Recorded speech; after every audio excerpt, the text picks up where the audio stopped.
கர்த்தர் நாமம் மட்டும் மகிமைப்பட்டோம். இந்த காத்தால உக்காந்து நான் ஆண்டவர்கிட்ட ஜெபிக்கும்போது நான் ஆண்டவர்கிட்ட கேட்டேன், ஏன் இவ்வளோ ஜனங்க உலகத்தில் எல்லாம் நல்லா இருக்கிறாங்க, நம்மள ஏன் இந்த மாதிரி பாடுங்கன்ட்டு நான் கேட்கும்போது, என் குடும்பத்துக்காக நான் ஜெபிக்கும்போது, ஏன்னா நம்மலாம் ஆண்டது ப்ரீச் பண்ணுற நம்மலாம் நல்லா இருக்கிறோம் நம்ம நினைக்கக்கூடாது. கர்த்தர் நம்மளுக்கும் பாடுங்க, கஷ்டங்கோ துக்கங்கோ எல்லாம் இருப்போம். ஆனால் கர்த்தர் காமிச்ச விஷன் என்னன்னா, எங்களுக்கு பரலோகம் நிச்சயன்ட்டு அவர் அந்த விஷன் காமிச்சார்.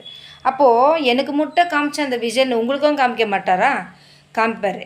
நீங்கள் கஷ்டத்தில் போயின்னுக்கிறீங்களா, துக்கத்தில் போயின்னுக்கிறீங்களா, இந்த உலகத்தில் பாடுபட்டுருங்களா, நீதியாக இருந்து நீங்கள் பாடுபட்டுருக்கிறீங்களா, கஷ்டப்பட்டுருக்கிறீங்களா, பாவம் செய்ய கஷ்டப்படுறீங்களா, கர்த்தர் உங்களுக்கு ஒரு பரலோக ராஜ்யம் வச்சுக்கிறாரு. ஏன்னா இந்த உலகம் நம்மளுக்கு கொடுக்குது சம்பளம் மரணம். ஆனால் ஆண்டவருக்கு நித்திய ஜீவம், அந்த நித்திய ஜீவத்தை நம்ம நோக்கி நம்ம ஓடணுன்ட்டு தான் ஆண்டவர் விரும்புகிறாரு. அதனால நம்ம கஷ்டம்ன்ட்டு சோர்ந்து போயிடாதீங்க.